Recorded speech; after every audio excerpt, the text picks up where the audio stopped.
Boa tarde a todos.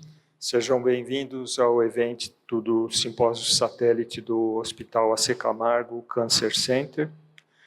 Nós vamos procurar aqui dar uma ênfase no foco do hospital, na multidisciplinaridade da jornada do paciente com câncer, desde o diagnóstico até o tratamento e depois do tratamento, a evolução desse paciente, o acompanhamento pós-terapêutico.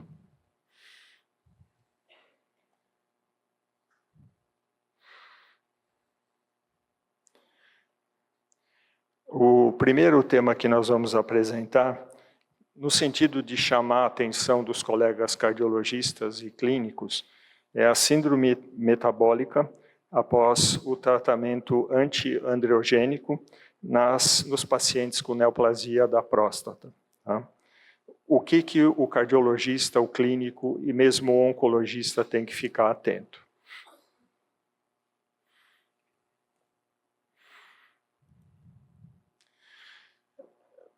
Para terem assim uma ideia da importância da neoplasia da próstata e a sua incidência, o Instituto Nacional do Câncer estima que no triênio de 23 até 2025, nós teremos aproximadamente 72 mil casos novos de câncer de próstata diagnosticados. Tá? A cada 8 homens, um na sua vida vai ser diagnosticado com câncer. O risco de câncer tem variáveis diferentes. Tem a ver com raça, com idade, fatores alimentares e até fatores genéticos. Nas neoplasias malignas em pacientes do sexo feminino, os tumores mais frequentes são os tumores de mama, os de pele não melanoma e tireoide. Já nos pacientes do sexo masculino, o primeiro são os tumores de pele não melanoma, depois as neoplasias da próstata e, em terceiro lugar, o melanoma de pele. No próximo slide, eu vou mostrar a distribuição das neoplasias malignas conforme o sexo, para terem uma ideia de como isso se processa. Esses dados são do Observatório do Câncer, onde foram extraídos do ano 2000 até 2020, a incidência das principais neoplasias. Né? Então, observando aí para os indivíduos do sexo masculino, primeiro as neoplasias de pele não melanoma, e em segundo o câncer de próstata, para entenderem assim a importância dessa neoplasia. Quando o paciente é diagnosticado com câncer de próstata, pela histologia, ele é classificado na classificação tradicional clássica, que é a classificação de Gleason. O Gleason 6 são considerados tumores de 1 grau mais baixo, Gleason 7 são tumores que têm já uma agressividade maior, e o Gleason de 8 a 10 são tumores de alto grau de evolução, de prognóstico pior. Por outro lado, nesses dados do Observatório do Câncer do AC Camargo Cancer Center, foi feita uma evolução, uma análise da evolução favorável de sobrevida das pessoas que tiveram câncer de próstata. No ano 2000, estava em torno de 83,4%, e subiu para 94,2% no final da década de 20. Bom, quando o paciente é diagnosticado com câncer de próstata, o urologista, o oncologista, oferece a opção do tratamento cirúrgico, né, ou de radioterapia. E esse paciente vai ser acompanhado com exames de imagem e com a dosagem do antígeno prostático específico. Quando esse paciente tem uma recidiva química, né, com aumento do PSA, o urologista ou oncologista primeiro vão observar a área, a loja prostática, no sentido de dizer se há uma recidiva lá. Se há uma recidiva, se parte para o tratamento local, através, muitas vezes, da radioterapia. Quando não se encontra na loja prostática uma recidiva da doença, sinais de recidiva na loja prostática, então existe um aumento do marcador, né? Faz-se a pesquisa com PET-CT, no sentido de tentar identificar os sítios da doença, e aí se propõe a terapia antiandrogênica, que pode ser a castração cirúrgica. Muitos homens recusam essa opção, né? Então aí parte-se para a castração química. Então nós temos as opções que seriam o tratamento com os agonistas do hormônio liberador das gonadotrofinas. Tem os nomes químicos e comerciais, o Leopride, que é o Lupron, a goserelina, que é o Zoladex, a triptorelina, gonadopeptil e a estrelina, tá?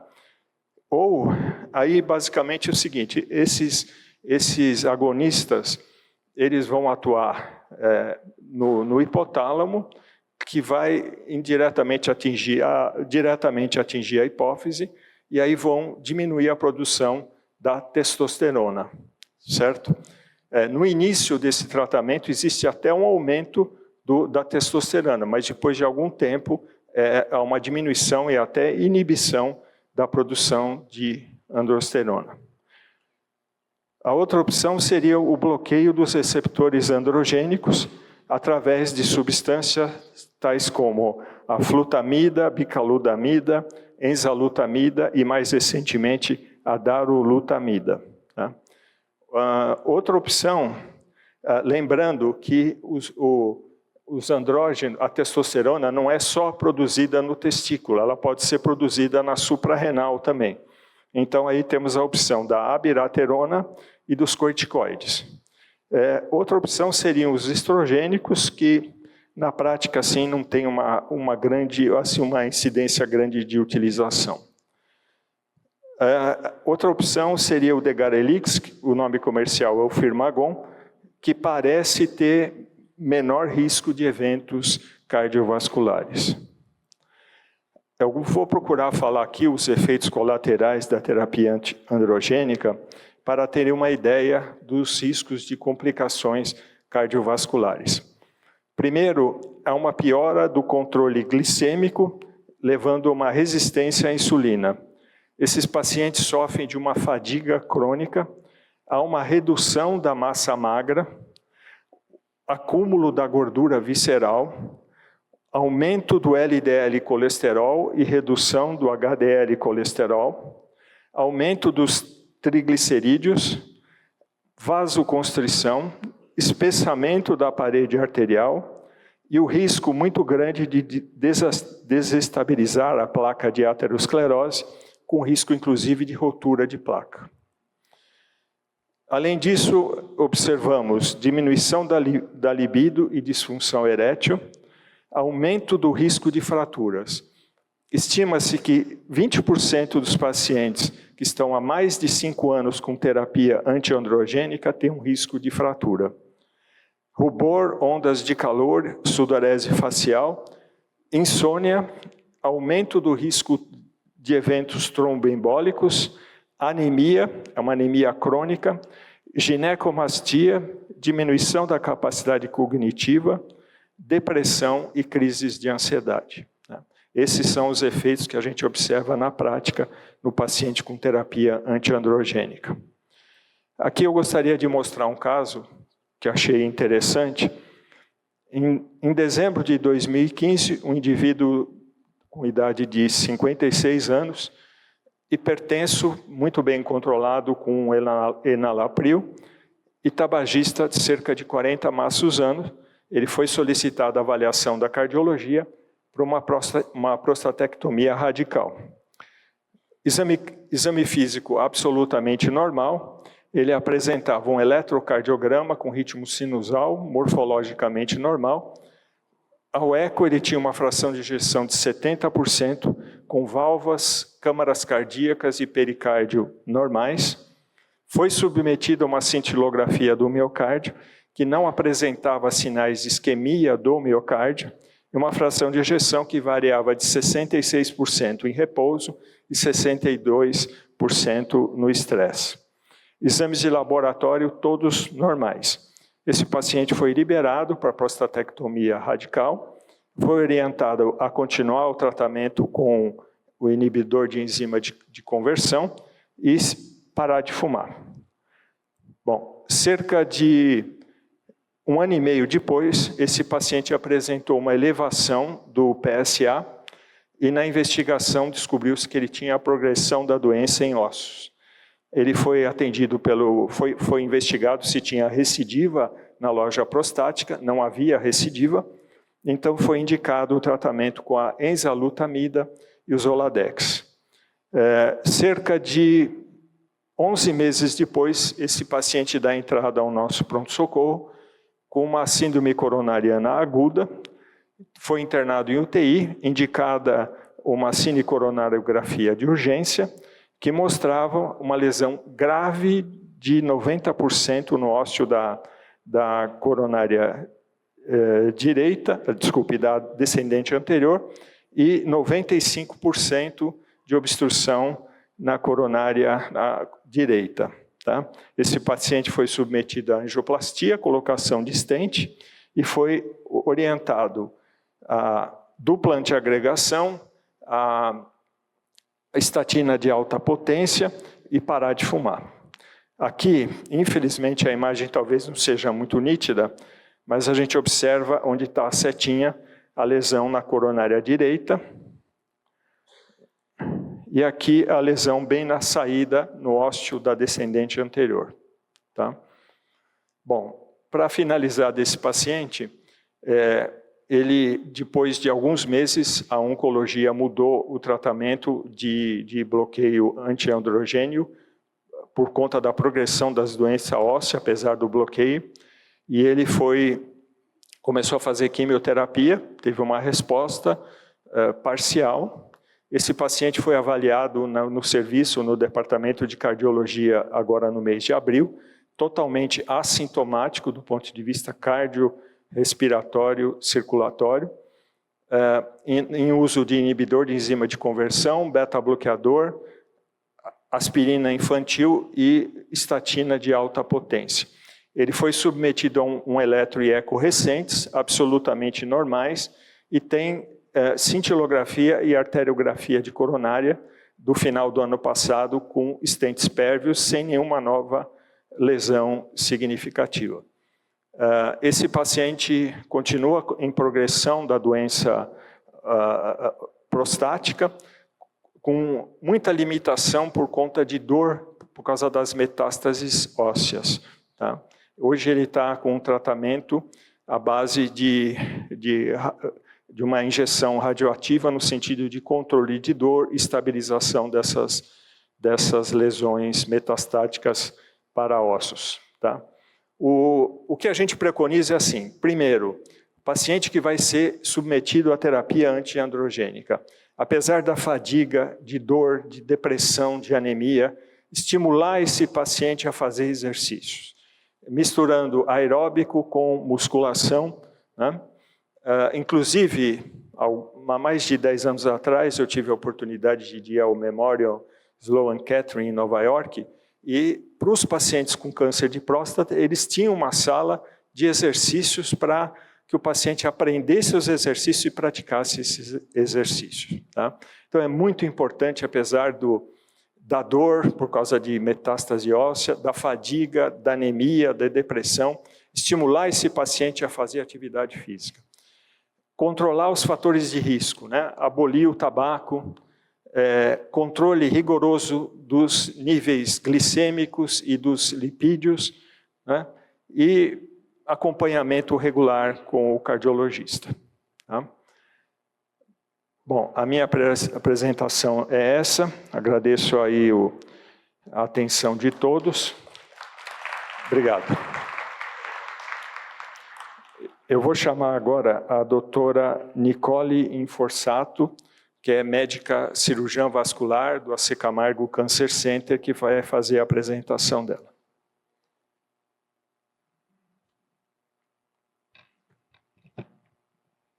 Boa tarde a todos. Primeiramente, obrigado pela comissão organizadora e pelo Hospital AC Camargo pelo convite e conversar com vocês um pouco hoje sobre síndrome de veia cava superior associada ao catéter implantável e o nosso tratamento endovascular disponível hoje. Meu nome é Nicole, eu sou médica vascular do Hospital AC Camargo, não tenho conflitos de interesses. Como foi falado nesta aula, a gente tem cada vez mais um aumento do diagnóstico oncológico, né, dos pacientes ao longo dos últimos anos, e com isso, felizmente, a gente também tem uma melhora com maiores possibilidades de tratamento endovascular, de tratamento oncológico nos pacientes. Com isso, a gente também aumentou nos últimos anos o uso dos dispositivos, né, os catéteres semi-implantáveis ou totalmente implantáveis para o tratamento oncológico, sendo eles de inserção periférica ou catéteres de Hickman, catéteres de Permicate e principalmente os catéteres de Portocate. Com o aumento desses catéteres, né, com o uso deles, a gente também aumenta as complicações relacionadas a eles, como infecções. Especificamente nessa aula a gente vai falar das complicações de trombose associadas a esses catéteres. A gente tem 3 tipos de tromboses quando a gente tem catéteres centrais, né? O primeiro deles é uma bainha pericatéter ou fibrin sleeve, que é uma fibrose que começa a se formar desde a inserção do catéter na veia, por uma cicatrização ali de fibrina, que vai sendo formado em volta do catéter. Além disso, a gente pode ter uma diminuição de até 60% do fluxo de sangue dentro do vaso, isso vai ser determinado pelo tamanho do vaso e pelo tamanho do catéter também. Além de que o catéter em contato, né, com a região mais interior da veia pode provocar lesões, erosões, e aí sim uma cicatrização e uma diminuição do fluxo de sangue. E aí, quando esses trombos ou a fibrina é formada e atinge a parte mais distal do catéter, atingindo a sua ponta, a gente pode, inclusive, ter o fenômeno de válvula, quando a gente consegue infundir, né, a medicação, mas não consegue refluir. E é importante nos nossos pacientes que têm dificuldade de veia, a gente ter um catéter com infusão e refluxo bons. E a gente também pode ter a trombose do próprio lume do catéter. Se a gente for pesquisar, mesmo dos pacientes assintomáticos, quantos deles têm eventos tromboembólicos, nos assintomáticos, nas flebografias, a gente pode encontrar aí mais de 40% dos pacientes com alguma alteração já nas veias, e nos ultrassons a gente pode encontrar quase 20% dos pacientes, mas a minoria vai ser oclusiva. Já nos pacientes sintomáticos, o que a gente vê é que até 5% dos pacientes vão ter algum tipo dos pacientes com catéter venoso central, vão ter trombose, vão ter sintomas, e na literatura a gente vê que mais ou menos 4,5% dos pacientes com uso de catéter de Portocate vão ter algum tipo de trombose ipsilateral ao catéter no primeiro ano que foi inserido. De dados do nosso serviço, a gente já tem um trabalho de 2004, onde a gente seguiu 500 pacientes que tinham feito a inserção de catéter de Portocate, e a gente teve um dado que corrobora com essa literatura que eu apresentei, onde 4,23% dos pacientes tiveram algum evento tromboembólico sintomático, sendo 8 tromboflebites e 14 tromboses centrais, e 11 obstruções do lúmen do catéter, onde em 8 a gente conseguiu recuperar o catéter com uso de fibrinolítico local. E quais são os fatores de risco, então, associados, né, ao tratamento ou ao paciente ou à inserção para ter maior chance de a gente ter trombose? Primeiro, como eu falei, é o tamanho do vaso que a gente vai inserir. A gente vê que catéteres femorais têm muito mais do que catéteres jugulares e subclávias. A gente vê que lúmens maiores, de 6 French, são muito mais do que catéteres menores. Se eles têm mais lúmens do que se ele tem mais do que um lúmen, né, tem mais do que um lúmen só. E a gente também tem um dado importante que quando a ponta do catéter ela fica próximo da confluência das veias bracocefálicas direita e esquerda, então numa parte mais alta da veia cava, a gente tem muito mais trombose do que dos pacientes que estão com a ponta do catéter na transição átrio-caval. Fora os fatores relacionados ao próprio paciente, e aí eu destaco aqui os fatores que são muito importantes nos nossos pacientes oncológicos, que se o paciente tem câncer, principalmente metastático, ou está em uso de quimioterapia ou radioterapia, ele tem muito mais chance de evoluir com essas tromboses centrais. E aí, quando a gente tem essa trombose, os sintomas que a gente vai observar no paciente é uma dor na região do pescoço, inchaço do braço, pode ter dor de cabeça, né? E aí, especificamente, a síndrome de veia cava superior, que eu vou detalhar mais nessa aula. E aí, o quadro clínico da síndrome de veia cava que a gente vê é, então, um inchaço no rosto, um inchaço do pescoço, aumento de vasos cervicais, uma diminuição da respiração, uma respiração mais curta, tosse, a gente pode ter até hemoptise e alterações neurológicas. Relembrando um pouco da anatomia, né, a gente tem a confluência, então, da veia jugular interna direita e cada lado seu, mas a jugular interna direita com a subclávia direita, a jugular esquerda com a subclávia esquerda, a confluência delas dá a veia braquicefálica e a confluência da braquicefálica da veia cava superior. E aí eu trago a lembrança do sistema ásigos, que é um sistema da circulação venosa do tórax, principalmente, que vai desembocar direto na veia cava superior. E é bom lembrar desse sistema, porque ele é importante na fisiopatologia da veia cava. E aí, então, mais uma vez na venografia, que é a veia braquicefálica direita e esquerda, confluindo, dando a veia cava superior. E aí, quando a gente vai classificar esses pacientes quanto à gravidade, né, da síndrome, a gente vai de 1 a 4, sendo que tipo 1 e 2 são pacientes que têm ou uma suboclusão ou uma astenose, mas ainda tem um refluxo anterógrado pela veia ásigos. Já o tipo 3 e 4 são pacientes que já têm um fluxo retrógrado pela ásigos, que significa que a ásigos está tentando dar conta da circulação venosa das partes superiores do corpo e levando essa circulação para a tentativa, né, de levar para a veia cava inferior. E aí no tipo 4 a gente tem, além de uma oclusão grande dessas veias centrais superiores, a gente também tem uma circulação colateral exacerbada, né, no corpo para fazer essa circulação caminhar melhor. E aí, quando a gente avalia o paciente com síndrome de veia cava, a gente vai usar o Kish Score para avaliar qual é a gravidade dele, então, de sintomas neurológicos, como dor de cabeça, como coma, como estorpor, ou sintomas como estridor, como tosse, edema de face, edema de membros superiores, e quando esse paciente tiver um Kish Score acima de 4, esse paciente vai se beneficiar de um procedimento cirúrgico. O diagnóstico desses pacientes é majoritariamente por angiotomografia e todos os pacientes vão se beneficiar das medidas clínicas, né, independente cirúrgico ou não, com elevação de cabeceira, restrição hídrica, uso de corticosteroide e principalmente anticoagulação plena para já tentar melhorar, né, essa trombose aguda e para evitar a progressão dessa trombose, diminuição dos sintomas. E aí, falando especificamente do tratamento endovascular, quando os pacientes são indicados, então, a gente pode fazer essa técnica com sedação, inclusive, mas é preferível fazer uma técnica com anestesia geral, lembrando que esses pacientes podem sentir dor na angioplastia e, inclusive, os pacientes têm riscos de algum tipo de rotura durante o nosso procedimento. A gente faz, em geral, o acesso pelo próprio catéter que está lá, a gente usa o lúmen do catéter, porque ele já está atravessado através da lesão, então a gente termina usando ele, e às vezes a gente faz técnica ou só pela femoral ou técnica combinada. A heparinização sistêmica, e o alvo da nossa cirurgia é atravessar a lesão estenótica, trombosada, ou crônica ou aguda, e fazer a restauração do fluxo venoso.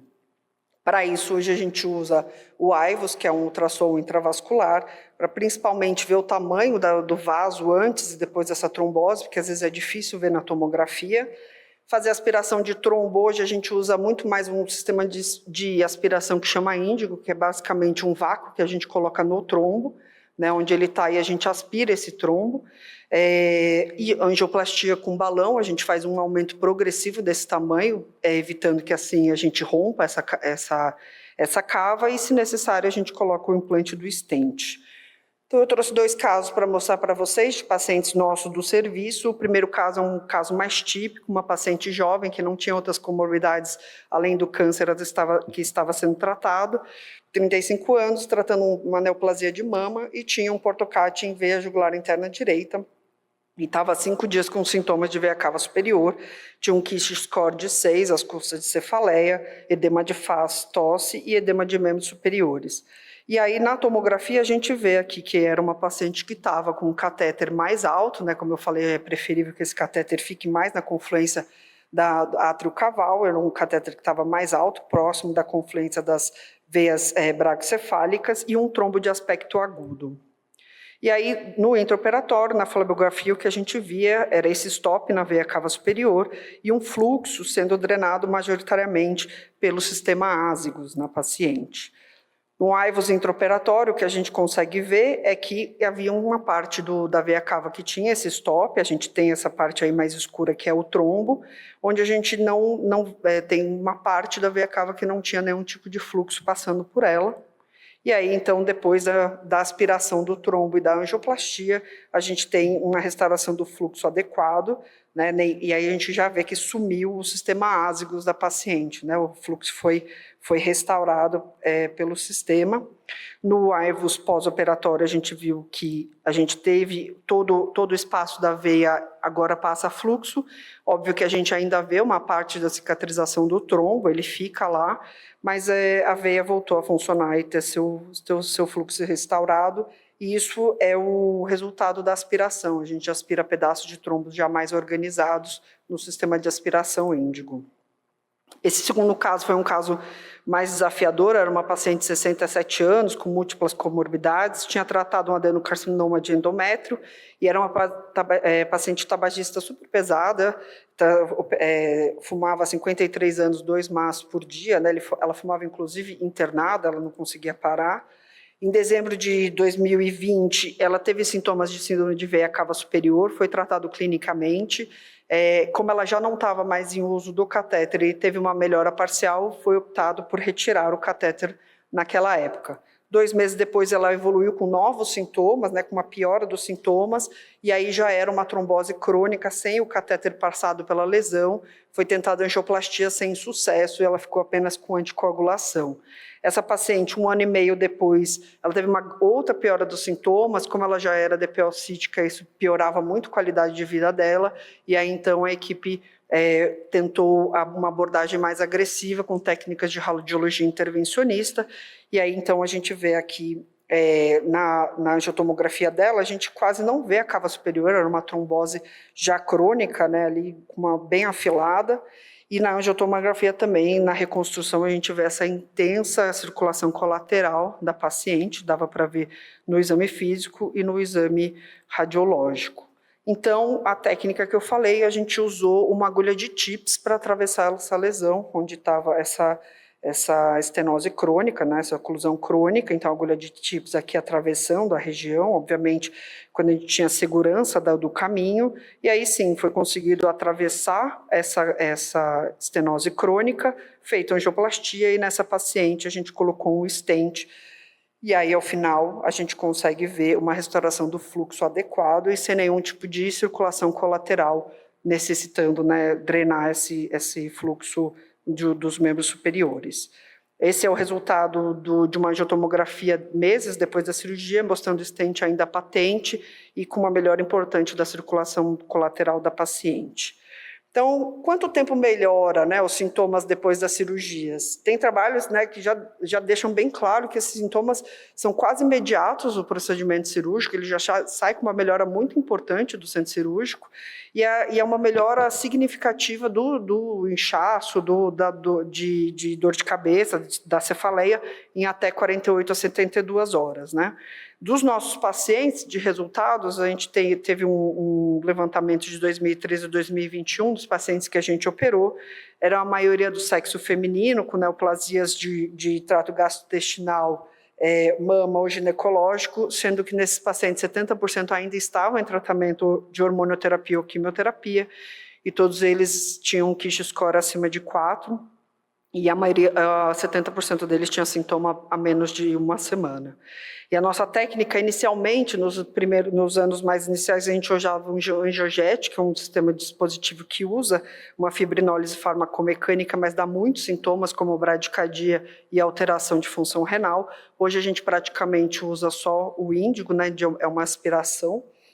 e em 6 casos a gente precisou colocar stent nos pacientes, né?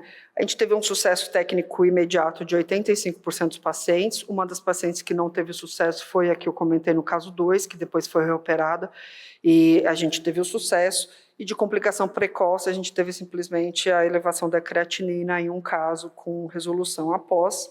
Esses pacientes no pós-operatórios vão ficar anticoagulados, e a anticoagulação preferencial é com anticoagulantes orais diretos. A nossa preferência é pela rivaroxabana, e de recorrência clínica, dos 12 pacientes tratados com sucesso, 2 faleceram no segmento, e dos outros 10 não tiveram nenhum tipo de recorrência clínica do síndrome de veia cava. Esses são resultados bem expressivos que a gente tem. Esse paciente internado, menos de 72 horas com uma melhora importante dos sintomas, essa paciente com uma melhora ambulatorial, e essa paciente também com uma melhora ambulatorial. Então, a gente tem aí resultados muito expressivos, né? Então, de conclusão da síndrome de veia cava, como eu falei, a gente tem usado cada vez mais dispositivos, então ela é uma realidade no tratamento de pacientes com catéter e pacientes oncológicos, e o tratamento endovascular se tornou a nossa primeira escolha. Ele é mais eficaz, ele é seguro, ele provou, né, que é seguro nos pacientes, tem uma menor mortalidade no seu tratamento. E aí a gente tem que lembrar que mesmo os pacientes que não atingiram o Kish-score ou não foram para tratamento cirúrgico por algum motivo, grande parte deles vai evoluir com uma piora clínica, que a gente vai ter que pensar em algum tratamento mais agressivo. E nos pacientes que ainda têm catéteres, antes de pensar em tirar esse catéter, talvez seja melhor a gente avaliar se não é melhor tratar esse paciente cirurgicamente para não perder a via do catéter e ser mais fácil atravessar a lesão.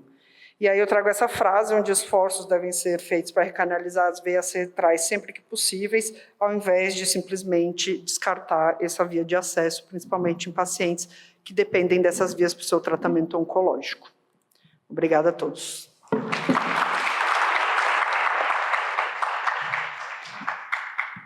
A seguir, o oncologista Álvaro Lopes de Oliveira vai apresentar a palestra O Manejo da Cardiopatia Carcinoide.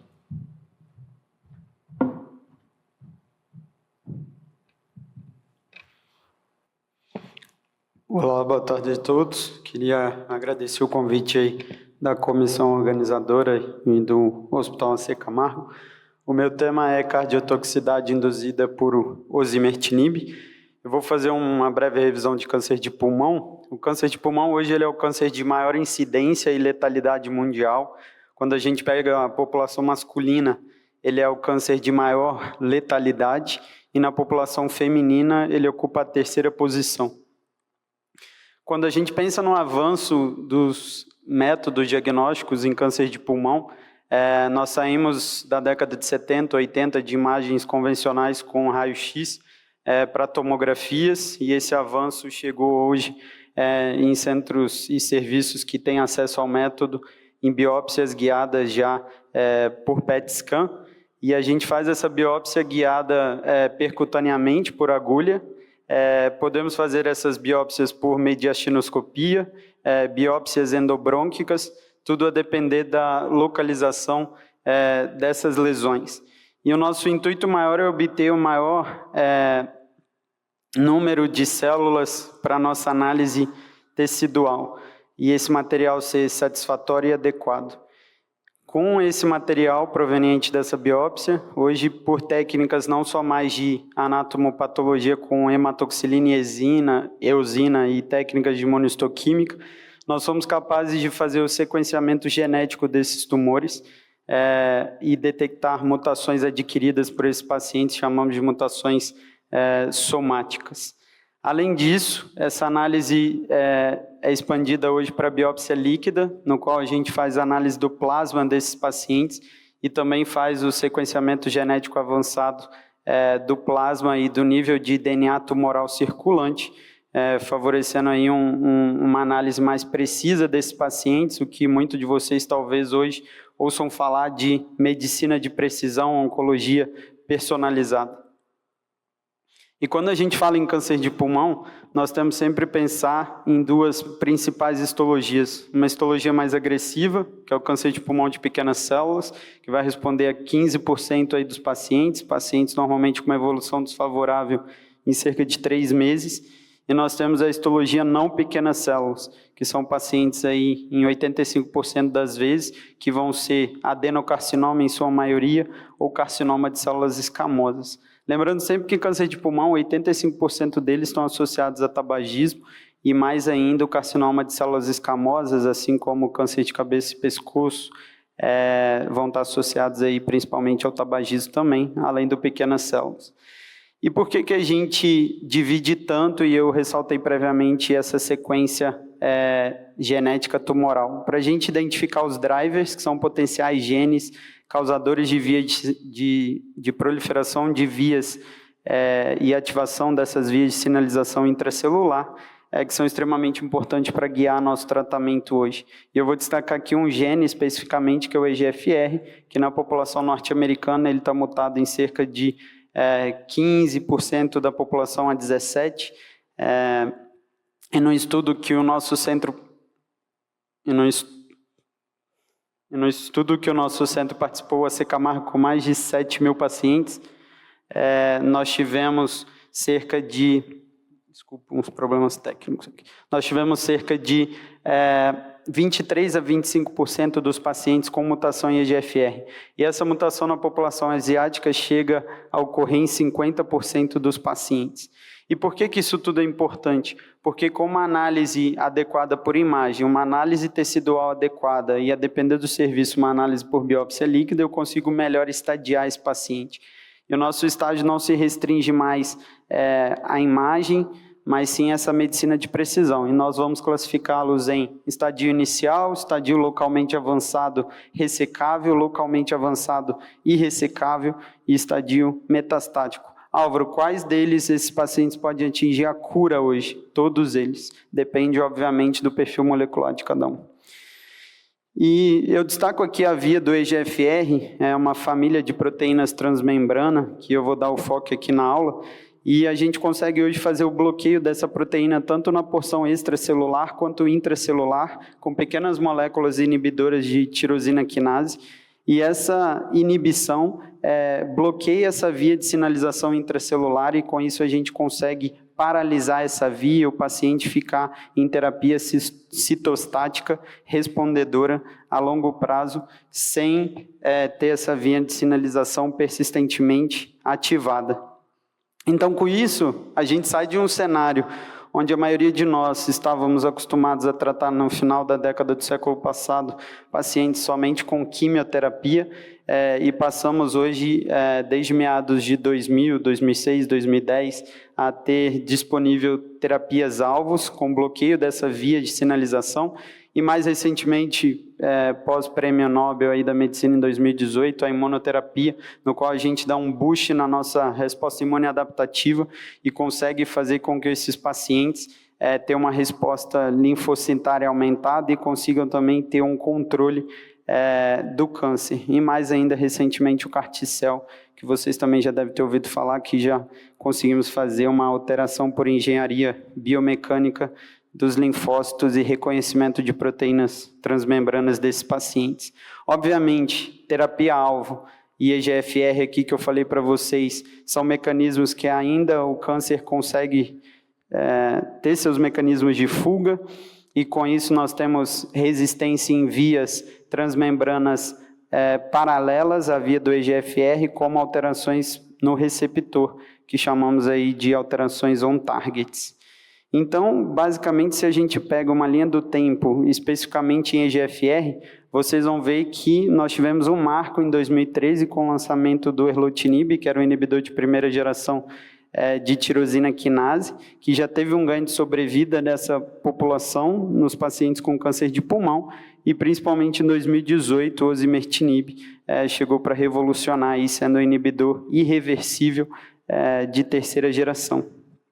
E aqui eu destaco não só inibidores EGFR, mas outros inibidores de tirosina quinase, não só, como eu falei, EGFR, mas BRAF, KRAS, MET, HER2, todos são possíveis genes drivers, não só em câncer de pulmão, mas em outros cânceres. Álvaro, e por que isso revolucionou o tratamento? Quando a gente tratava esse paciente somente com quimioterapia, a sobrevida desses pacientes livre de progressão era em torno de 6 meses. Hoje, usando inibidores de terceira geração, a sobrevida livre de progressão, quando metade desses pacientes vai progredir, a gente tem dado aí que esses pacientes vão progredir só depois de 18 meses. E hoje nós temos pacientes no nosso serviço usando inibidores de tirosina quinase há 5 anos, 7 anos. Com resposta completa sustentada.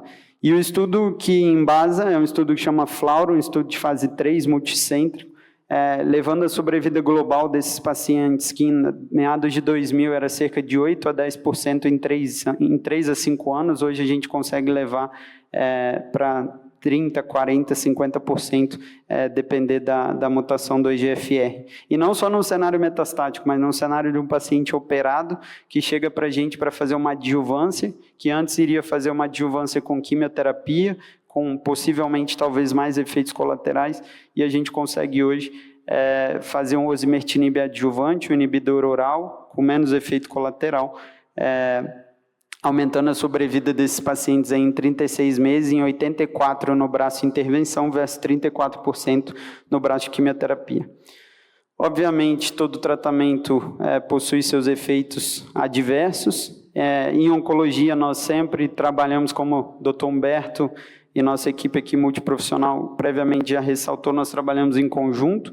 E nós temos que nos atentar para fatores como taquibradiarritmias, cardiomiopatia, doença arterial, eventos tromboembólicos, hipertensão pulmonar, uma piora de uma hipertensão primária desse paciente, doença pericárdica e doença valvar. E como vocês veem pela imagem, nós temos basicamente todas as classes de medicações, sejam elas quimioterapias, inibidores de tirosina quinase, anticorpos mono ou biespecíficos, atuando nessa possibilidade de descompensação cardíaca. E mais principalmente os inibidores de checkpoint, as imunoterapias, tendo um grande papel nessa possibilidade de toxicidade cardíaca, e o CAR-T-cell. E quando a gente vai classificar esses pacientes, vocês vão ver que na literatura a gente tem classificações diretas e indiretas de alteração estrutural do miocárdio, e essas alterações podem ser classificadas em tipo 1, tipo 2 e tipo 3, né? E, obviamente, nossa equipe tem que ter plena ciência dessas alterações para fazer o manejo adequado desses pacientes. Aqui eu peguei uma análise combinada de osimertinib, como eu citei previamente para vocês, é um inibidor de tirosina quinase de terceira geração, e eles ressaltam aqui 2 estudos que foram o FLAURA e o ADAURA, e fazem uma análise dessa população combinada com relação à toxicidade cardíaca e o uso do osimertinib.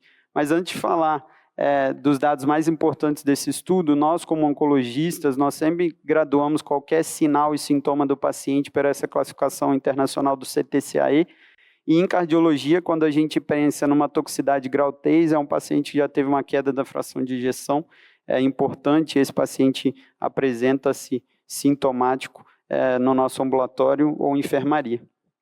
E aí, quando a gente pega os pacientes do FLAURA e do AURA3, nós conseguimos ver que 8 pacientes, aliás, do FLAURA tiveram queda de fração de ejeção, e do AURA3, 14 pacientes. E se a gente observar no braço, aliás, no estudo AURA3, 6 desses pacientes não tiveram o evento resolvido, ou seja, eles mantiveram fração de ejeção reduzida após o uso da medicação. Álvaro, e quanto tempo dura esse efeito?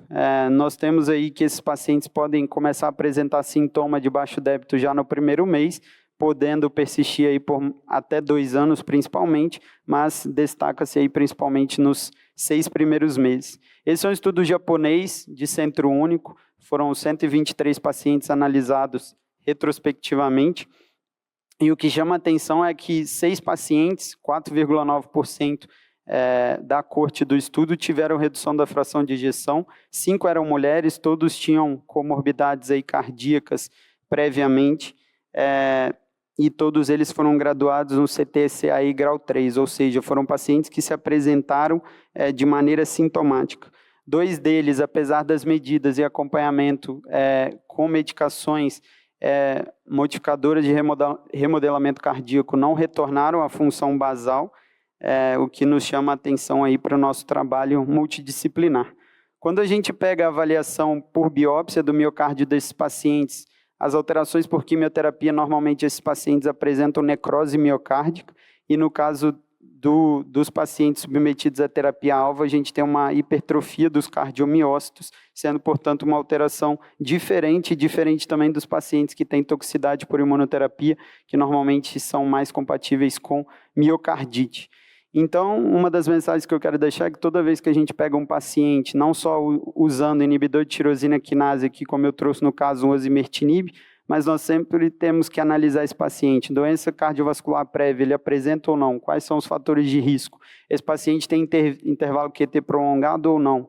Tem alguma disfunção valvar? Tem algum evento tromboembólico, algum evento coronário prévio? Então, a gente sempre tem que se atentar.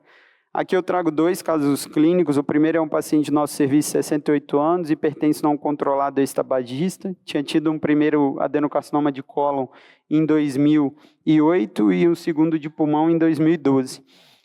Ele ficou em segmento, em 2019 ele recidivou com múltiplas lesões pulmonares e ósseas, fez radioterapia para controle de dor nas lesões ósseas, fez a biópsia dessa lesão confirmando a recidiva, e aí veio essa mutação desse gene que eu citei para vocês, que é o EGFR, especificamente uma deleção do exon 19, que são mutações de maior sensibilidade.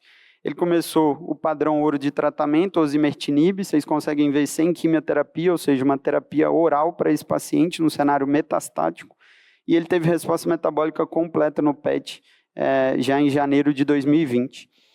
Esse paciente, em junho de 2020, começou com uma dispneia após realização de um exame de rotina no nosso serviço, e a gente vê que ele tinha uma queda de fração de ejeção aí para 40%. A angiotensina coronária dele era um CARRADS 2. Esse paciente com terapia suspensa foi recuperando fração de ejeção para 55%, 61%, só que aí ele progrediu com relação ao câncer em março de 2022, com progressão local, óssea e sistema nervoso central. Voltamos ao osimertinib, ele fez edema agudo de pulmão, apresentou nova queda da fração de ejeção, tivemos que reduzir aí a dose para 40 miligramas, que é a dose atual do paciente, acompanhando o nosso ambulatório de cardiologia. O outro paciente, 85 anos, um ECOG-1, hipertenso, arritmia prévia, dislipidêmico, coronariopata, ex-tabagista, começou com quadro de síncope em fevereiro de 23, biopsiou também, veio um adenocarcinoma de pulmão com a mesma mutação, começou osimertinib, iniciou um quadro de fadiga intensa, com a redução aí da fração de ejeção para 43%, e aí tivemos também que reduzir a dose desse paciente, e ele mantém ainda perdendo um pouco de função. Mas aí, pelo benefício, né, de controle da doença, nós temos que trabalhar em conjunto. Não tem nenhum dado na literatura que nos dê segurança para manter essa dose de 40, tem alguns relatos de casos, mas isso é que faz o nosso serviço aí conseguir trabalhar em conjunto com uma equipe multidisciplinar e adaptando a literatura para a nossa realidade e a evolução aí de cada caso dos pacientes. Queria agradecer ao Departamento de Oncologia Torácica, esses são os outros oncologistas que trabalham junto comigo no nosso departamento, assim como os organizadores do congresso, nosso departamento de cardiologia. Obrigado.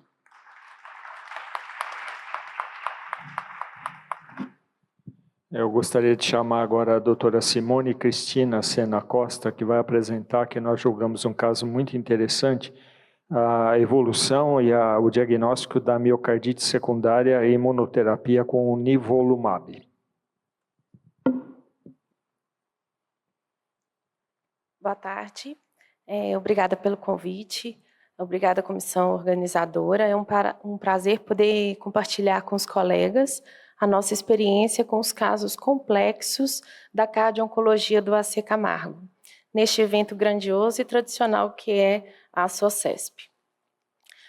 Vamos dar seguimento ao nosso tema, que é a assistência multidisciplinar ao paciente com complicações cardiovasculares na terapia oncológica.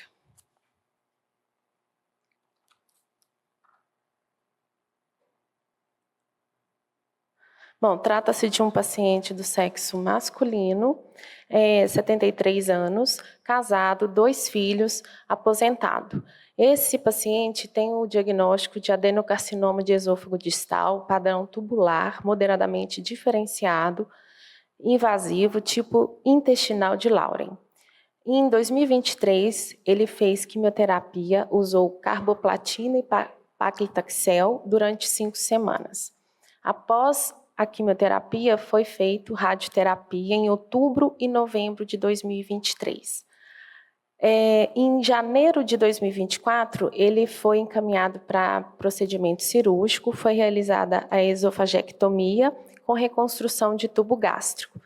No pós-operatório, em fevereiro, esse paciente começou a receber imunoterapia com nivolumab. Ele usou em fevereiro uma dose e posteriormente em março mais 2 doses. De antecedente, esse paciente é diabético dislipidêmico com doença diverticular e também tabagista. Os exames pré-tratamento que foram realizados em 2023, ele tinha um eco de setembro que era normal, sem alteração, o eletro ritmo sinusal regular, eu vou mostrar daqui a pouco, e o MIB, que foi realizado em setembro, também não tinha alteração isquêmica. Esse é o eletro dele de 2023, com uma frequência cardíaca normal, sem alterações, sem distúrbios de condução. E esse paciente foi acompanhado no ambulatório de oncologia.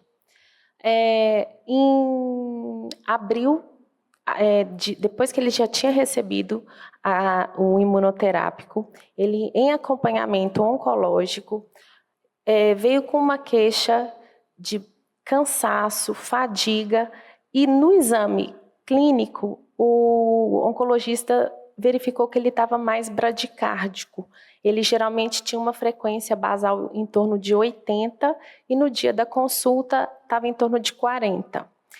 Na ocasião, o oncologista já encaminhou ele para o pronto-socorro para fazer uma avaliação mais detalhada e realizar outro eletro.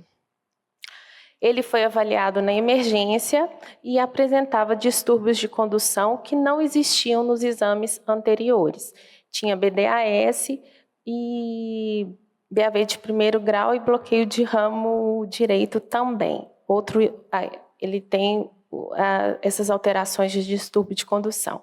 Então, nesse momento, a gente já precisa começar a pensar em alterações mais importantes, porque é um paciente que até então não apresentava nenhum distúrbio de condução.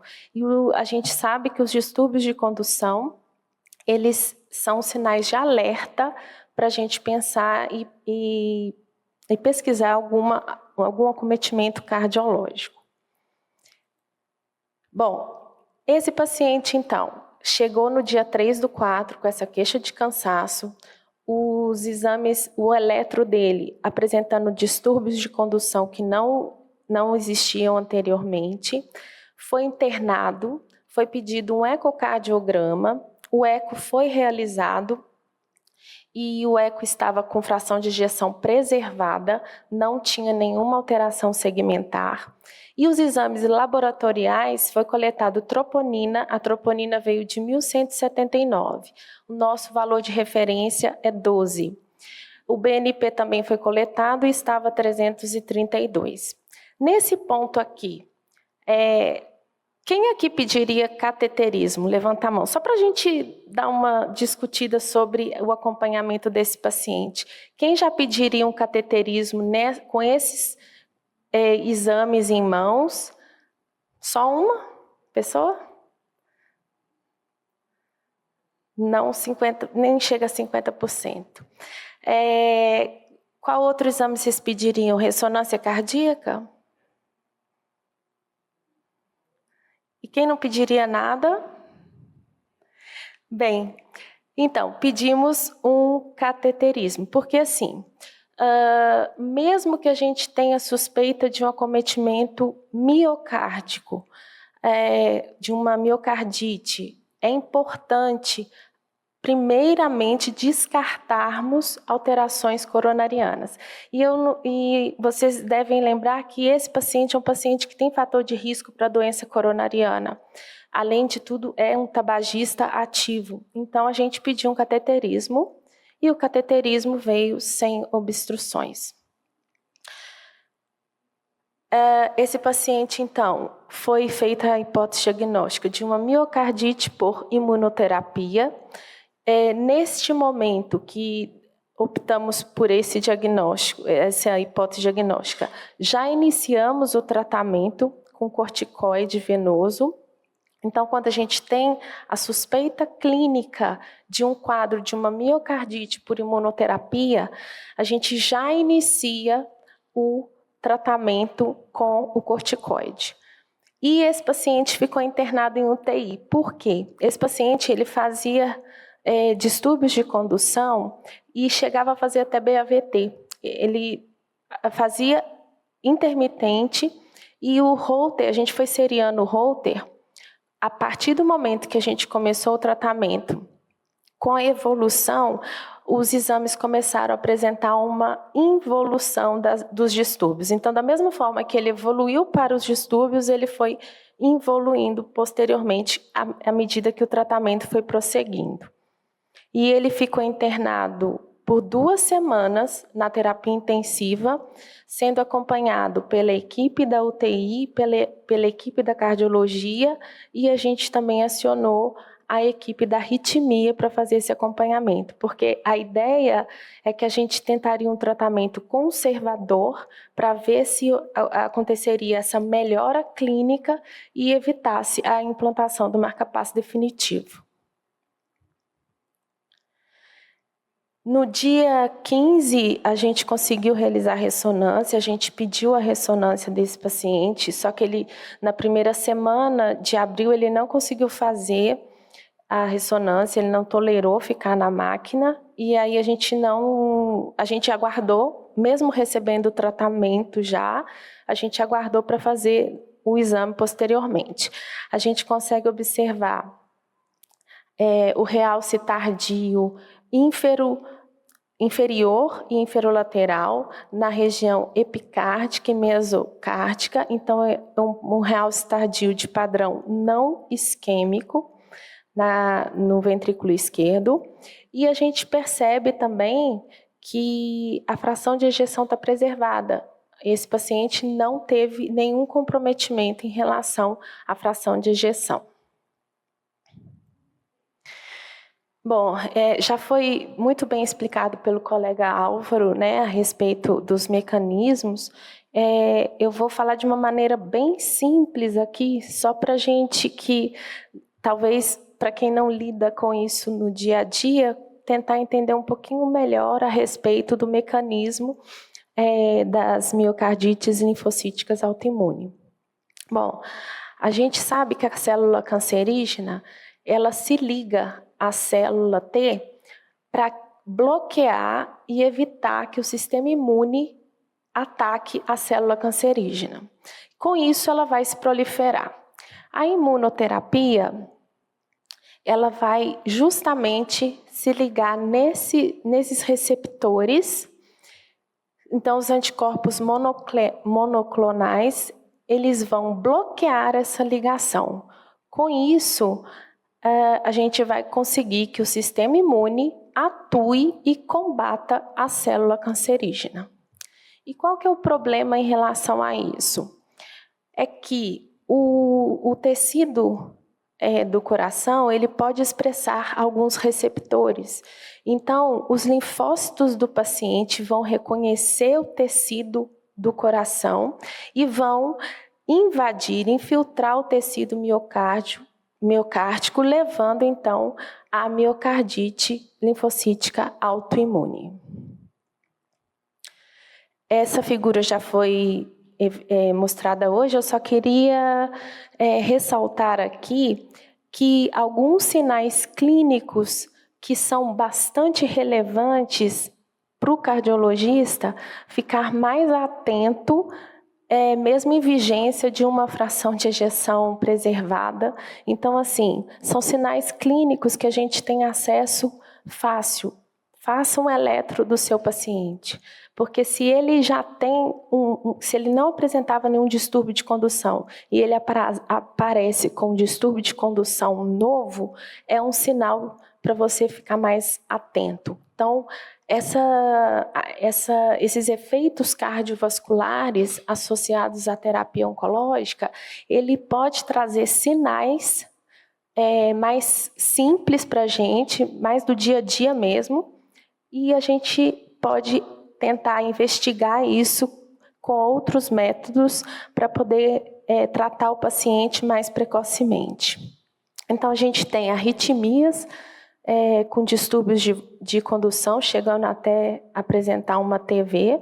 A gente pode ter também uma cardiomiopatia, pode ter Takotsubo, pode ser uma miocardiopatia dilatada, pode ter uma arterite e também alguns mecanismos de aceleração do processo aterosclerótico. Então, é importante a gente pensar em doença coronariana também. É a formação de trombos, a hipertensão pulmonar e também a pericardite e o derrame pericárdico. Bom, a miocardite, ela é a toxicidade cardiovascular imunomediada mais relevante. E apesar de ter uma baixa incidência, em torno de 0,6% a 1,5%, ela é uma modalidade que tem alta letalidade. Então, ela causa muito dano no sistema cardiológico e acaba que o paciente realmente, às vezes, pode evoluir a óbito. Então, até 67% de letalidade é muito alto. Então, a gente tem que ficar bem atento. Precisamos iniciar o tratamento o mais precocemente possível para que a gente consiga proteger esse paciente. E, geralmente, os casos de miocardite estão mais associados a terapia combinada, quando se usa mais de um imunoterápico. Aqui a gente vai ver sobre um estudo de 2018, que eles compararam os exames mais comuns realizados. Então, olha só, o eletrocardiograma, em torno de mais de 80% dos pacientes apresentam distúrbios de condução, o que nos ajuda, facilita para a gente na investigação de acometimentos. A troponina, ela já vai estar alterada em mais de 90% dos pacientes. Agora, a fração de ejeção, especificamente, apenas 50% pode estar alterada, o que é um sinal de alerta para nós cardiologistas, porque muitas vezes a gente pede um ecocardiograma e diante de um ecocardiograma sem alterações, como a fração de ejeção preservada, a gente não pode acomodar, a gente precisa investigar um pouco mais. Então, a mensagem mais importante desse slide é que, diante de uma fração de ejeção preservada, continue investigando, porque a gente vai encontrar alguma coisa. Principalmente se o paciente tem outras alterações, como eletrotroponina e também o BNP. O BNP, 2/3 dos pacientes apresentam alteração. Bom, e nesse cenário, a ressonância magnética cardíaca, ela desponta como um exame padrão ouro para avaliação de fração de ejeção, avaliação de volumes cardíacos e de massa. E ela tem diferentes sequências que nos ajudam e nos auxiliam a detectar precocemente as alterações cardiológicas. Então, muitas vezes, o exame da ressonância ele é importante porque ele vai mostrar de forma diferente. A gente vai ter uma avaliação mais minuciosa do miocárdio, dos volumes, e essas alterações precoces, elas falam a favor de cardiotoxicidade. Então, são avaliações, é uma avaliação mais sutil, não chega necessariamente à alteração da fração de ejeção, mas a gente pode ter essas alterações dos volumes das massas ventriculares, e isso nos ajuda e nos auxilia no diagnóstico precoce da cardiotoxicidade.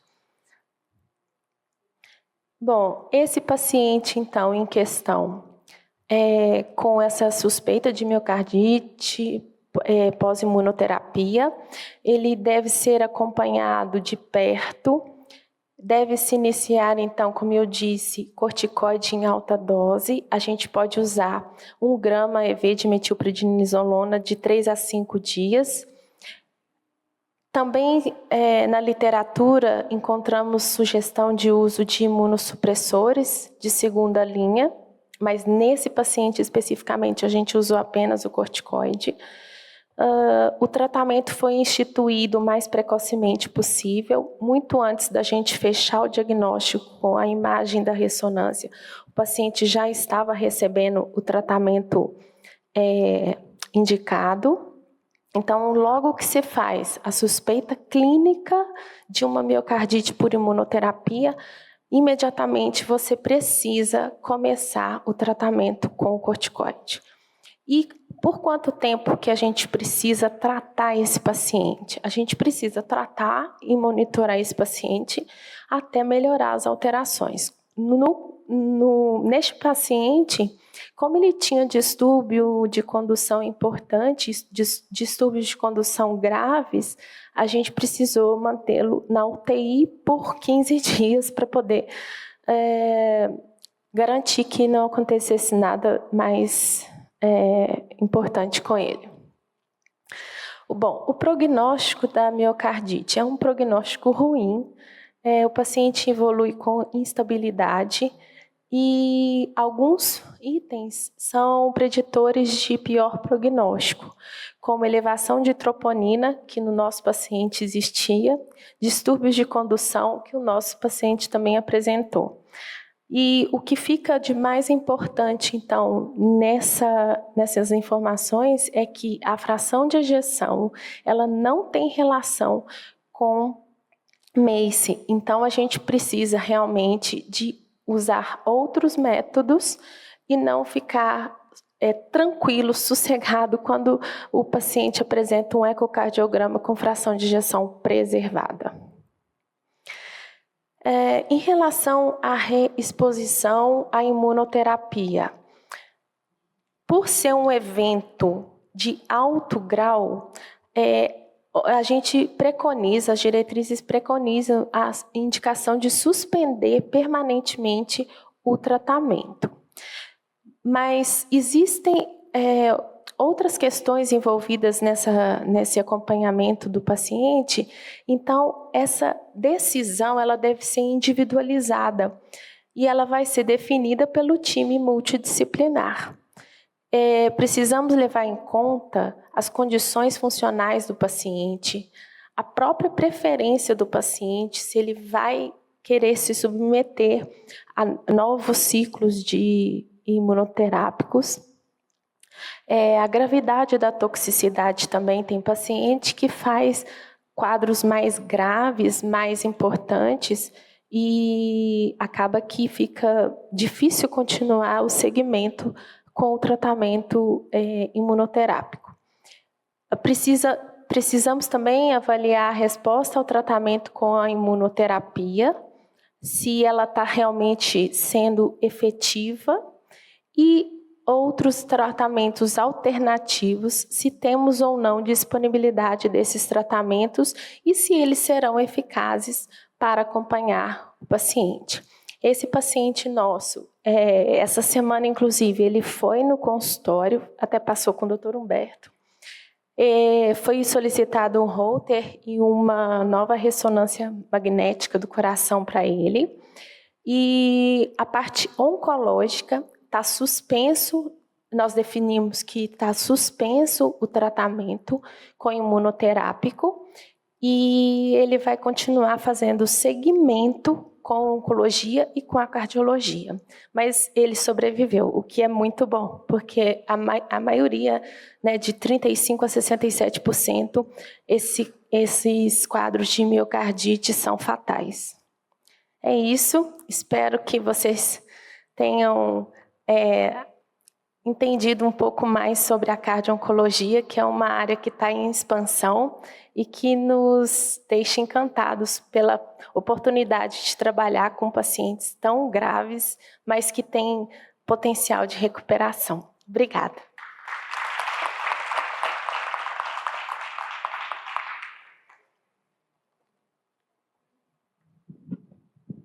Eu gostaria de chamar agora a doutora Aline Shibana, que vai falar sobre o custo-efetividade do tratamento oncológico.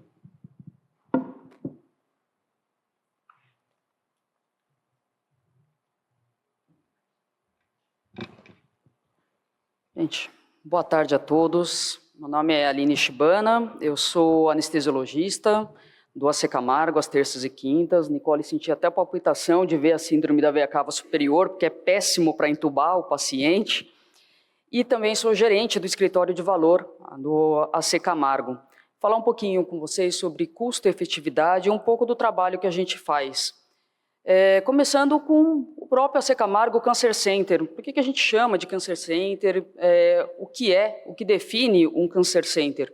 Acho que antes de tudo, o Cancer Center nada mais é, assim como vocês conhecem, o MD Anderson, Princess Margaret, King Hussein, todos esses são centros internacionais e são denominados Cancer Center, assim como o AC Camargo, porque são centros especializados 100% em oncologia, com um tripé de assistência, ensino e pesquisa, tudo voltado para a oncologia. A gente vive e respira oncologia todos os dias.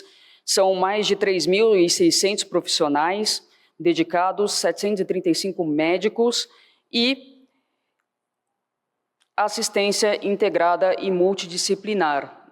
Mais de 2.000 residentes já formados, 600 mestres, doutores.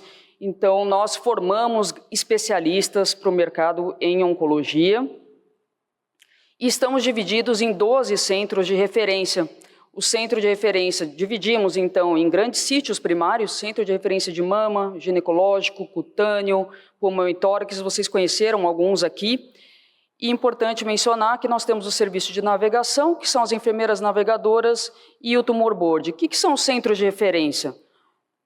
Nada mais é do que nós desenhamos a jornada do paciente, como que deveria ser o caminho dele. A jornada oncológica é uma jornada longa.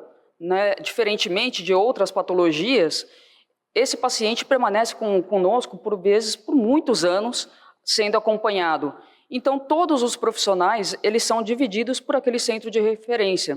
Vocês conheceram aqui a divisão de centro de referência de pulmão e tórax, da mesma forma, o patologista, ele é especializado em pulmão e tórax, o anestesista é mais dedicado para aquelas anestesias de pulmão e tórax, assim como a enfermeira navegadora, a fisioterapeuta, o oncologista, o cirurgião, todos estão ultra especializados naquele centro de referência.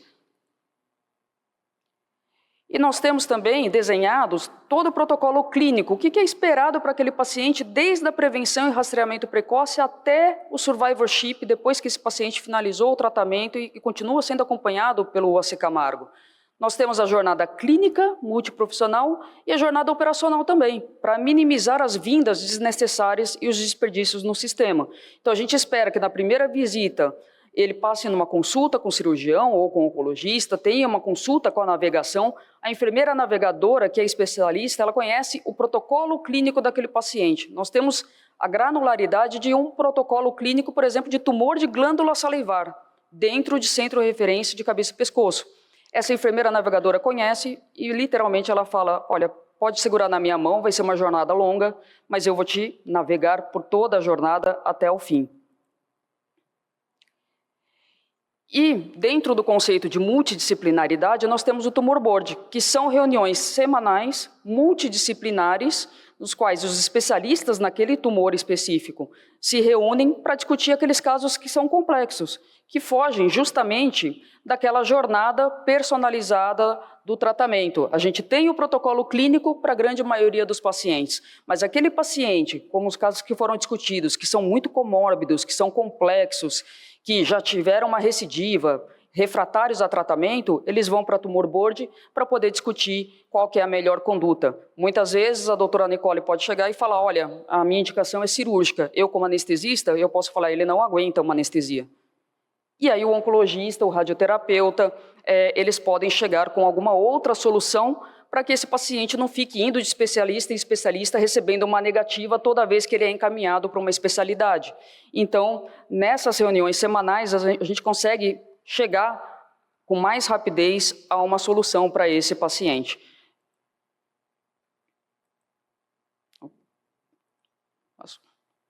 E quando nós falamos em valor em saúde, que vocês já devem ter escutado muito aí no mercado, valor em saúde, assistência baseada em valor, nada mais é do que respeitar uma equação proposta por Michael Porter, que é um economista de Harvard, que é nada mais que desfechos que importam para o paciente sobre os custos para entregar esses desfechos versus a pertinência do cuidado. Não adianta nada a gente falar aqui que a gente teve um resultado maravilhoso e esse paciente tinha um tumor benigno, não estava nem indicado a imunoterapia para ele. Então, precisa ser pertinente. Obedecendo essa equação, é claro que a gente pode mostrar desfechos mais duros, como a sobrevida. E, de fato, nós temos sobrevidas comparáveis a grandes centros internacionais. Mas quando a gente fala de outros desfechos que importam para um paciente, eu acho que aí começa a ficar mais interessante a abordagem e essa visão 360 do paciente. Nós temos um escritório de valor lá no Secamargo, né, eu sou gerente do escritório, e temos 5 áreas, que cobrem desde a prevenção, as enfermeiras navegadoras, reabilitação, cuidados paliativos, desfechos clínicos, o tumor board e custo-efetividade, para a gente ver se de fato a gente entrega a linha de cuidado mais custo-efetiva do mercado, sem desperdício, sem redundância, com o uso racional dos recursos que nós temos à nossa disposição.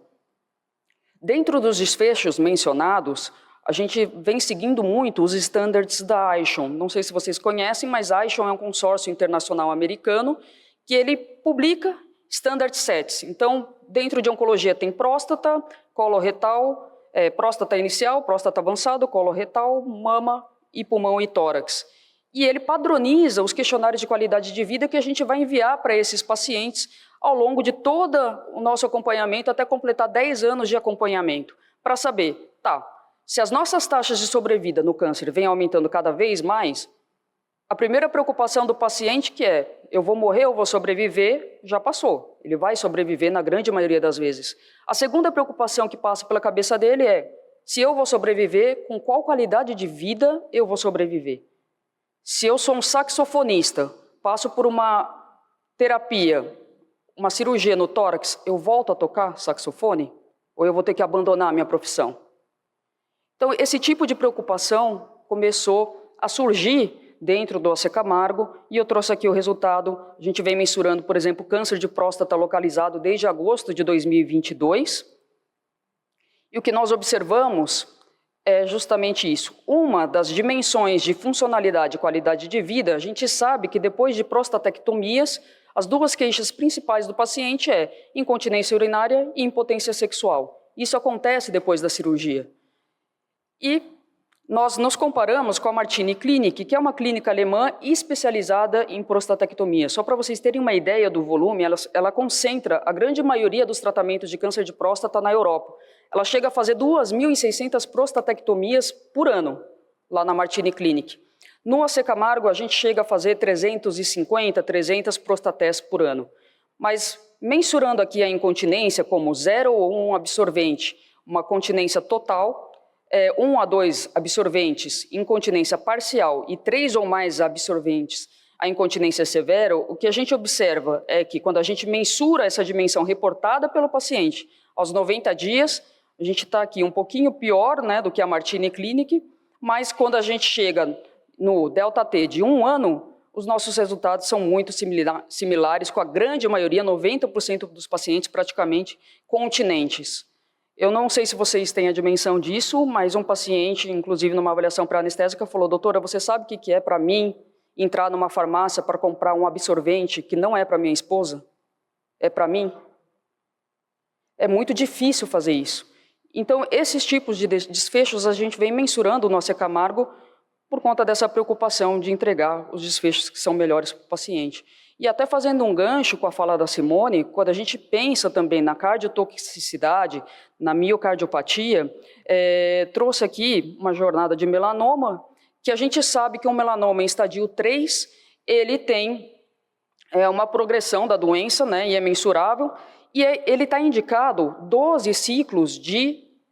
Na verdade, esse paciente que chega com melanoma avançado, ele tem que ir para uma cirurgia para fazer ampliação da margem do melanoma e retirar o linfonodo para ver se ele está acometido pelo melanoma e se teve, então, né, a metástase da doença. Depois dessa cirurgia, a grande maioria dos centros, o que eles fazem? Indicam 12 ciclos de nivo mais ipilimumab. No AC Camargo, seguindo um trial internacional que foi lançado, a gente começou a fazer uma neoadjuvância, ou seja, antes da cirurgia, a gente faz 2 ciclos de IP mais nivo. E aí faz a cirurgia, tira o linfonodo sentinela. Depois do linfonodo, quando a gente vê a análise, se teve uma resposta completa ou quase completa com esses 2 ciclos de neoadjuvância, a gente corta a terapia, a quimioterapia. E isso poupa, então, 10 ciclos de nivo mais IP, diminuindo a toxicidade desse paciente e visitas ao PS. E, mais importante de tudo, diferentemente do que o mercado costuma fazer, os dados de sobrevida mostram que o grupo com neoadjuvância tem menos recorrência e sobrevive exatamente o mesmo tempo. Então, ele recorre menos da doença e tem a mesma sobrevida global e a gente acaba poupando 10 ciclos de quimioterapia adjuvante e diminuindo a chance de toxicidade para ele. Dentro das análises de custo-efetividade, como eu mencionei, a gente tem enfermeiras navegadoras dedicadas para cada centro de referência. Elas, de fato, navegam o paciente e tocam um bumbo ali da jornada. Elas falam: olha, agora você fez o exame de estadiamento, você precisa voltar com o oncologista. Agora você terminou a sua quimioterapia, você precisa passar com outro especialista. Ela navega.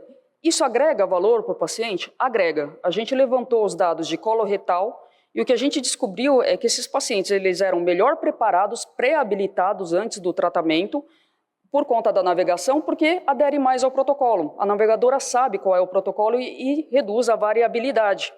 Então, esses pacientes foram mais indicados para nutrição, mais indicados para fisioterapia, e aí, quando chegou no momento cirúrgico, eles complicaram menos, foram menos para a UTI e procuraram menos o PS no pós-operatório.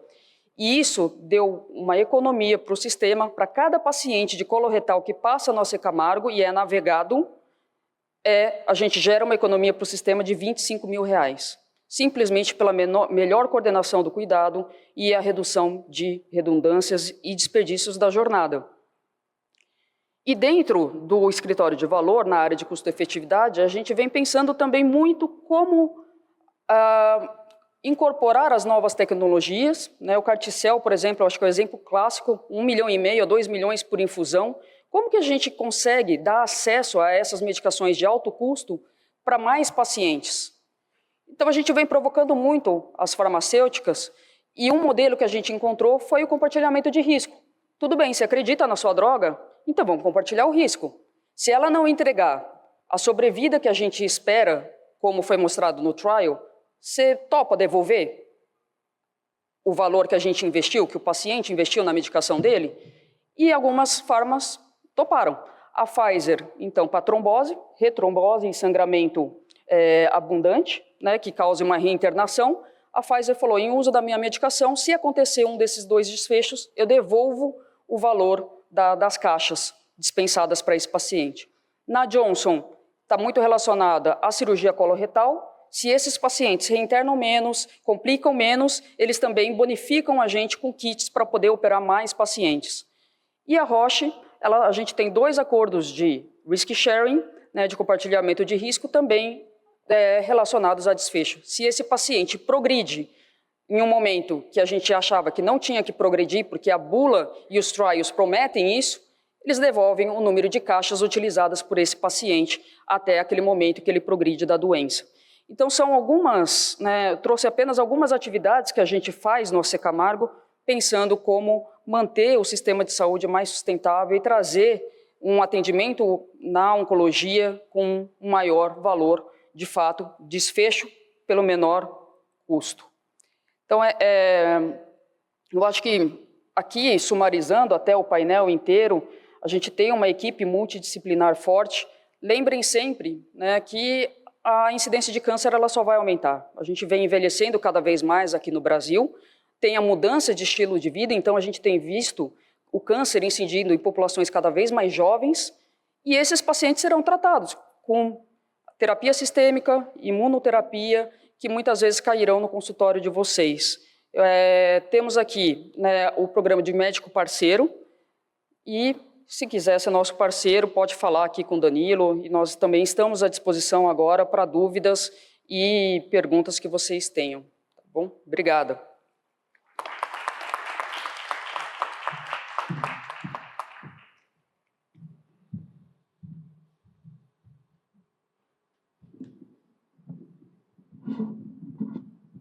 Se quiserem perguntar alguma coisa, discutir algum caso. Alô? Boa tarde, meu nome é Sandra, parabenizo toda a mesa pelas brilhantes apresentações e eu gostaria de saber, com o acompanhamento dos pacientes oncológicos, no tratamento com novas drogas oncológicas, imunoterapia, então assim, se vocês não fazem acompanhamento com ecocardiograma, com strain longitudinal, porque é uma forma de você prever, né, ela é mais eficaz no diagnóstico de disfunção sistólica antes do paciente ter sintomas, e nesses casos de miocardiopatia, né, de miocardite, também seria um diagnóstico mais precoce, com uma metodologia menos invasiva, e a fração de injeção, ela deixa um pouco a desejar. Você perde muito em termos de... Você perde alguns segmentos para avaliação, e é menos fidedigno do que o strain, principalmente esses pacientes oncológicos, que usam drogas mais agressivas. Então, eu gostaria de saber se vocês estão fazendo acompanhamento desses casos. Perfeito. É uma excelente pergunta. Nós fazemos sim, né? Nós temos uma equipe com 4 ecocardiografistas. Eles militam no AC Camargo há vários anos, tá?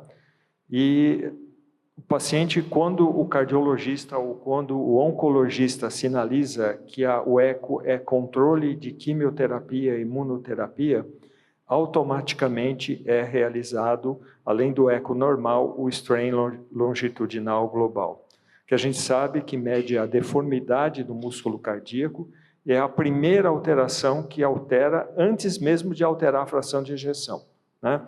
Perfeito como foi colocado. Nós tivemos alguns problemas que até o final do ano passado, as operadoras de saúde cobriam o eco com o strain longitudinal global. Só que do final do ano para cá, as operadoras se negam a cobrir esse exame. Então, de comum acordo com a cardiologia clínica e os ecocardiografistas do hospital, eles fazem o cálculo do strain longitudinal global, sem ônus para o paciente e sem ônus para a operadora, tá? Porque aí aumenta muito o custo do exame, né? Um eco com strain aí deve estar variando entre 700 a R$1.000. E eles fazem tanto para o paciente SUS, que nós atendemos, quanto os pacientes de convênio, sem ônus para o paciente ou para a operadora. Não sei se eu respondi a sua pergunta, mas a gente faz de rotina e a gente pede para os colegas da oncologia, quando eles vão fazer o pedido do eco para avaliar a cardiotoxicidade, que não coloca o eco com strain. Pede um eco normal e coloca que é controle de toxicidade cardíaca. Pois não.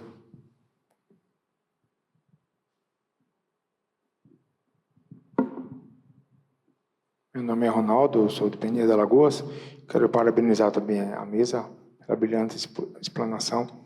E eu queria saber também, se você falou só da fração de ejeção preservada, e a função diastólica estava normal ou não? De um modo geral, a gente fica... a disfunção diastólica, antes do strain longitudinal global, a gente está disponível, né? A gente usava primeiro a fração de ejeção, uma queda na fração de ejeção, para sinalizar para o oncologista sinais de miocardiotoxicidade, e a avaliação também da disfunção diastólica, alteração de relaxamento, né? Atualmente, o critério que a gente usa é, primeiro, o strain longitudinal global, né? Alteração do strain. Aí a gente sinaliza ao oncologista que já tem sinais de toxicidade. A gente procura já começar, o cardiologista clínico, começar a medicação no sentido de iniciar uma cardioproteção, e aí faz um segmento mais frequente, o eco, BNP, troponina, né, no sentido, às vezes, até mensal, ou após cada ciclo de quimioterapia potencialmente tóxica, e a partir do momento que a gente vê que, apesar da proteção, da cardioproteção, o paciente ainda está piorando os sinais ecocardiográficos, a gente sinaliza, os cardiologistas clínicos no nosso serviço nunca suspendem quimioterapia, mas como a gente tem o contato com os colegas da oncologia, a gente pede, olha, está piorando, não dá para suspender, não dá para mudar de tratamento, é mais ou menos isso que nós fazemos.